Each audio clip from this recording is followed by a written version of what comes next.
it's Fairy Tale Fan, and I wanted to talk about my experiences in Japan so far.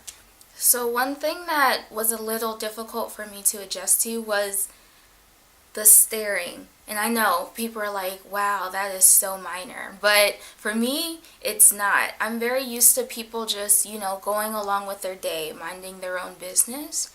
And one of the biggest problems with living in Osaka, because I've only experienced this in Osaka, was people would stop what they're doing and stare at you. Like, they would just be like mouth open and everything. And that took a lot of getting used to. In the States, people tend not to stare as much because it's rude and it also could potentially start fights. I'm not I don't fight, I promise. I don't hurt people. One thing that I have to say is that if you do not like people staring at you, and you want to come to Osaka, you're gonna really have to adjust, because I just really don't like it. I'm just in the grocery store minding my own business, doing groceries, buying groceries, doing groceries. So I'm just in the store buying groceries and people will stop and stare at me. And no, I'm not wearing anything revealing. I try to cover up as much as possible. Of course, my body type is different, but I try to look as normal as possible. I know, I'm darker than everyone else, so I'm not going to look as normal. But, I try not to do anything that brings too much attention to myself. And still, I get stares. People will stop and stare at you. And I've seen this for foreigners of all races, and especially when we are in groups. They're like, so, but that's not, it's something I'm getting used to. I have to admit though, when I'm really having a bad day and someone stares at me, I'm like, what? What do you want? And that's really bad. That's really, really bad. If you're not used to people looking at you and staring at you, it's going to take adjustment.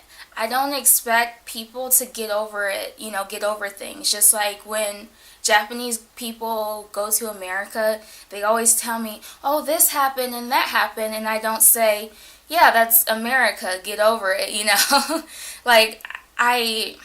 I like to say, oh yeah, that's going to take some adjustment. When you're living in a foreign country, you're going to have to adjust to a completely different culture and different behaviors and different mindsets. There's so many things that are different, and they just take adjusting. One thing I have experienced is that people here often don't admit how they are truly feeling, but they will tell everyone around you how they feel about you, which is so interesting because, of course, that's a cultural difference.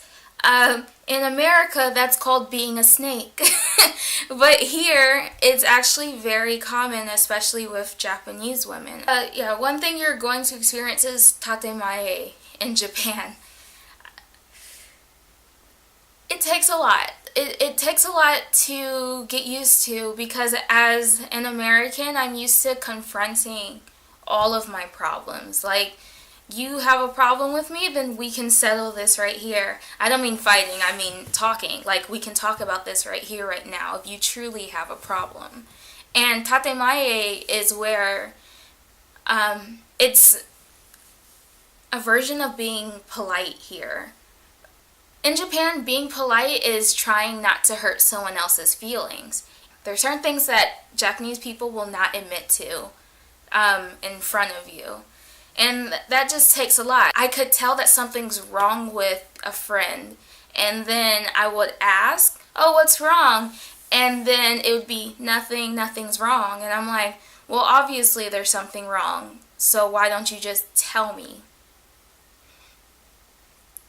And then it's kind of like you're going around in circles, and then it's like, well, fine, I don't care anymore. I'm such a mean person. But I feel like out of respect for Japanese culture, I can't say, oh, this is wrong. I'm just saying it's different from my culture, so it's going to be something I have to get used to. Of course, I'm not going to start a fight or get into an argument or yell, but there are situations where I know that I have to be assertive or I can expect problems down the road. So I'm not going to try to be nice to someone if their behavior isn't acceptable. It just takes some getting used to. One thing that I noticed about living in Osaka is that not that many people speak English, but I'm actually okay because I go to Japanese language school. So I've already learned the basics, but I recognize that it could be difficult for tourists. But I haven't experienced anything horrible or bad. Of course, when you're on the subway, people may not want to sit next to you. That's what happens to many foreigners, but there's like some people who won't sit next to me, and then there's other people that are just like, this is a seat, I'm gonna sit. And I love that. I love to see like the contrast of people that are just afraid of me because I'm different, and then the people that are just like, it's a chair. Like, thank you for watching my somewhat informational video. I hope to see you in my next video. Bye!